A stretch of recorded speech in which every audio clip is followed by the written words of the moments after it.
Hello friends, welcome to the channel. I am Poonam Dua and in this video series you can see the analysis of paper 1 of UGC NET which was conducted on 13th October. This is for the shift 1 paper of which the analysis is being done, and in this video you will get to see these question IDs. With the help of this video, you will not only get to do the analysis of the question paper of this year, but you can also prepare yourself for the upcoming exam, for the next exam of UGC NET. Graph के questions को solve करने के लिए बहुत ज़रूरी है कि you should understand the graph properly first. अगर आप एक ग्राफ को अच्छे से समझ जाएंगे तो it will be easy to solve for the 5 questions. लगभग 5 क्वेश्चंस होते हैं. सबसे पहले आप ग्राफ को समझने के लिए टाइम ज़रूर दीजिए. Let us see. The following table shows the percentage distribution of 5 different types of cars A to E. You can see here A, B, C, D, E. Produced by a company during 2 consecutive years 2019 and 2020. The total number of cars produced was 4,50,000 in the year 2019.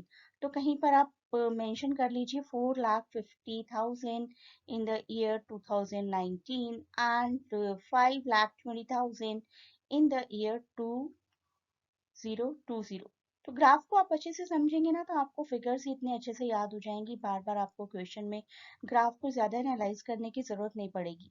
और अब देखिए question क्या है. Based on the data in the table answer question number 1 to 5 and this is the first question.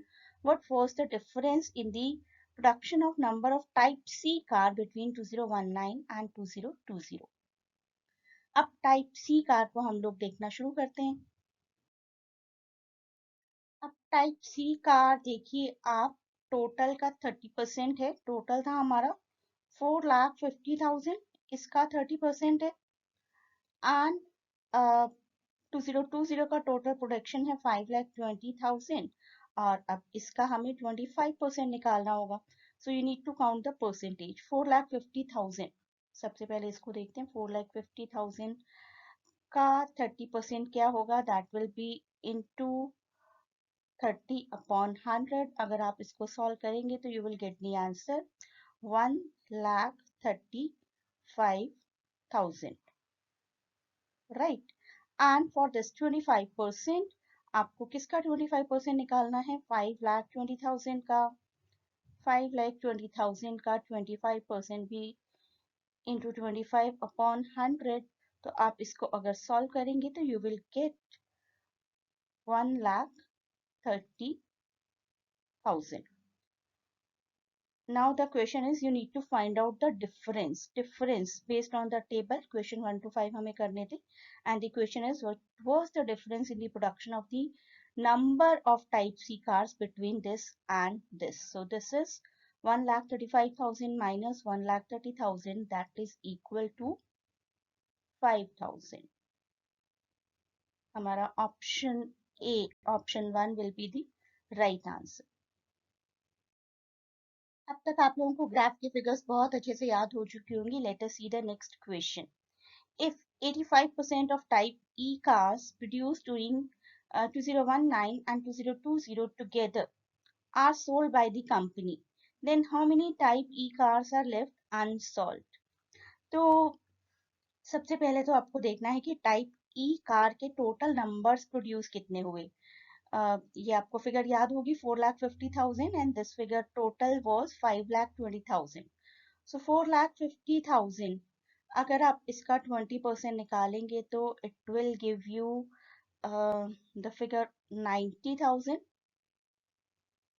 Right. 20% अगर हम इसका करेंगे तो it will give us the figure 90,000 and 5,20,000. इसका अगर हम 10% निकालेंगे तो this will give us 52,000. Right. अब हमें क्या देखना है कि ये टोटल कितना है. सबसे पहले तो द टोटल इज 142,000. इसका एक इजी मेथड ये है कि आप डायरेक्टली 15% निकाल लीजिए. 85% सोल्ड है, दैट मीन्स 15% अनसोल्ड है. तो आपको डबल कैलकुलेशन की जरूरत नहीं पड़ेगी. आपको 1,42,000 का 15% निकालना है, into 15 upon 100. So the answer will be, अगर आप इसको solve करेंगे, answer will be 21300. Let us have a look at the next question. Question ID is 10242. If the number of type A cars manufactured in 2020 was the same as that of 2019, then what would have been its approximate percentage share in the total production of 2020? हमें total production दोनों years की पता है. 2019 की total production है 4,50,000 और 2020 की total production है 5,20,000. राइट. अब हमें यहाँ पूछा गया है कि if the number of type A cars manufactured in 2020 was the same as of 2019, तो सबसे पहले हमें देखना पड़ेगा कि 2019 में अकॉर्डिंग टू दिस फिगर कितनी कार्स प्रोड्यूस हुई. तो इस फिगर का हम 15% ले लेते हैं into 15 upon 100. That will give us 67500. So it gives us 67500. अगर ये नंबर हमारा 67500 होता, क्वेश्चन के अकॉर्डिंग हमें गेस करना है, तो ये टोटल का कितना परसेंटेज होता. तो अब हमें इसका परसेंटेज निकालना है. 67500 is how much percentage of 5,20,000 into 100 कर देंगे हम यहाँ पर. इस फिगर को जब आप सॉल्व करेंगे तो you will get the answer approximately 12.98, which is very close to option 2, 13%. Let us see next question. The question ID is 10243. What is the ratio of number of type C cars produced in 2019 to the number of type D cars produced in 2020? C और D का combination निकालना है हमें. Right?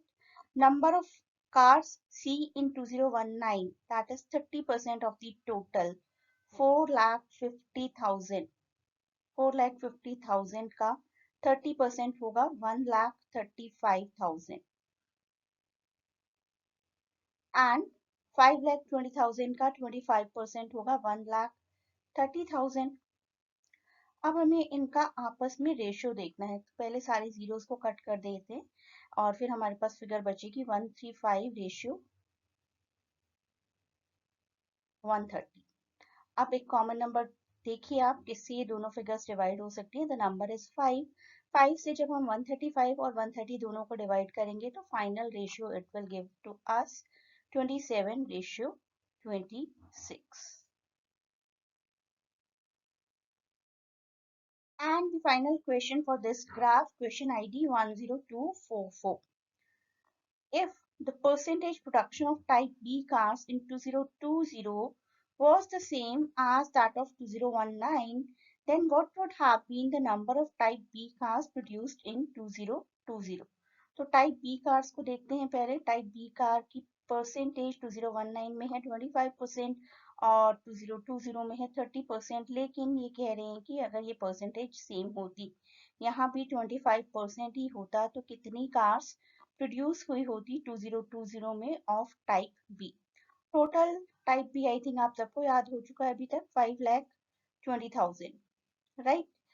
और अगर इसका 25% हम निकालें तो this will be into 25 upon 100. इसको अगर हम सॉल्व करेंगे तो we will get the answer option 13,000. 130000. So that will be our right answer. So one tip for the next year's exam, make yourself completely proficient in at least basic calculation. अगर आप basic calculation plus, minus, multiply, divide और percentage, अगर आप इन 4 calculations को अच्छे से समझ लेते हैं तो आपके लिए graph questions बिल्कुल भी tough नहीं होंगे. So make yourself proficient in these 5 calculations in order to solve any graph question. You may join the classes to cover all the topics of a particular subject of this university in detail. Can get connected to us for admission purpose by clicking the link given in description. Thanks a lot for watching. Best of luck for exams, and please do not forget to share and subscribe the channel.